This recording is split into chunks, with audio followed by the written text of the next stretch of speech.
আসসালামু আলাইকুম রহমতুল্লাহি ওয়া বারাকাতুহু। আমি মোহাম্মদ হাবিবুর রহমান রাসেল। আজকে আমি যে বিষয়টি নিয়ে আলোচনা করব তা হলো কার্ডিওভাস্কুলার সিস্টেম। কার্ডিওভাস্কুলার সিস্টেম হলো এমন একটি সিস্টেম যার মাধ্যমে আমাদের শরীরে রক্ত সংবহন হয়ে থাকে। আমাদের শরীরে এই কার্ডিওভাস্কুলার সিস্টেমের জন্য দুটি বিষয় গুরুত্বপূর্ণভাবে জড়িত। একটি হলো হার্ট, আরেকটি হলো ব্লাড ভেসেল। ব্লাড ভেসেলের মধ্যে রয়েছে শিরা, ধমনী এবং কৌশিক জালিকা। আর হার্ট হলো আমাদের দেহের ভাইটাল অর্গানগুলোর মধ্যে একটি।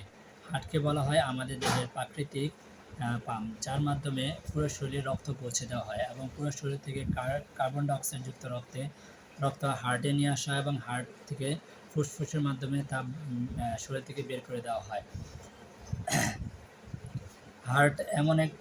হার্ট আমাদের শরীরের ডায়াফ্রামের উপরে মিডিল মেডিস্টাইনের নিচে এবং দুটি ফুসফুসের মাঝখানে হালকা হেলানো অবস্থায় রয়েছে। হার্টকে দেখতে অনেকটা মোচাকৃতি দেখায়। হার্টের ওজন পুরুষের ক্ষেত্রে 300 গ্রাম এবং মহিলাদের ক্ষেত্রে 250 গ্রাম হয়ে থাকে। হার্টের 4টি প্রকোষ্ঠ রয়েছে। এগুলো হলো right atrium, left atrium, right ventricle, left ventricle. হার্টের প্রকোষ্ঠগুলোর মধ্যে 4টি বাল্ব রয়েছে। এগুলো হলো tricuspid bulb, bicuspid bulb, pulmonary bulb এবং অ্যাওর্টিক বাল্ব। হার্ট যেহেতু আমাদের শরীরে রক্ত সংবহন করে থাকে, এর জন্য দরকার হলো পথ। এই পথগুলোকে তিনটি সিস্টেমে ভাগ করা হয়। একটা হলো ধমনী, আরেকটি হলো শিরা, আরেকটি হলো কৌশিক জালিকা। ধমনী বলা হয় যার মাধ্যমে ফুসফুস হার্ট থেকে অক্সিজেনযুক্ত রক্ত পুরো শরীরে পৌঁছে দেওয়া হয়। আর শিরা হলো যার মাধ্যমে কোষ থেকে আমাদের হার্টে কার্বন ডাইঅক্সাইডযুক্ত রক্ত পৌঁছে দেওয়া হয়। আর কৌশিক জালিকা হলো আমাদের শরীরের যে কোষ রয়েছে, ওই কোষে কার্বন ডাইঅক্সাইড এবং অক্সিজেন আদান প্রদান করার জন্য যে মাধ্যম বা যে সিস্টেম ব্যবহার করা হয়। ধমনীর 3টি লেয়ার রয়েছে, বাহিরের লেয়ার, মাঝের লেয়ার এবং ভিতরের লেয়ার।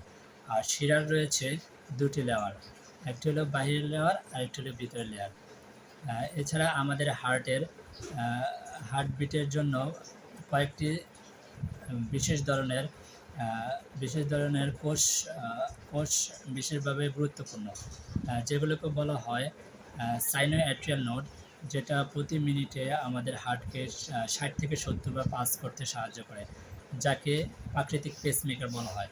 আরেকটি হলো অ্যাট্রিওভেন্ট্রিকুলার নোড, যেটা আমাদের শরীরে 30 থেকে 40টি প্রতি মিনিটে ভিট দিয়ে থাকে, যাকে সংরক্ষিত পেসমেকার বলা হয়। এছাড়া আমাদের শরীরে হার্টবিটের মধ্যে আরও কয়েকটি গুরুত্বপূর্ণ টার্মস জড়িত, যেগুলোকে বলা হয় ডায়াস্টলিক বলা হয় আমাদের হার্ট সংকোচনকে, এবং সিস্টোলিক যেটাকে বলা হয় আমাদের শরীরের আমাদের হার্টের সংকোচনকে। ডায়াস্টলিক আমাদের শরীরের হার্টের প্রসারণকে। হার্ট সাউন্ড আমাদের শরীরে হার্টবিট করার সময় যে সাউন্ডটা হয় তাকে হার্ট সাউন্ড বলা হয়। হার্ট রেট প্রতি মিনিটে যতগুলো হার্টবিট করা হয় তাকে হার্ট রেট বলা হয়। এছাড়া আমাদের শরীরে আমাদের হার্টের সাথে আরও কিছু টার্মস জড়িত, যেমন বিপি, আরও কয়েকটি টার্মস জড়িত। আমার আজকে এই কথা থেকে আসসালামু আলাইকুম রহমতুল্লাহি ওয়া বারাকাতুহু।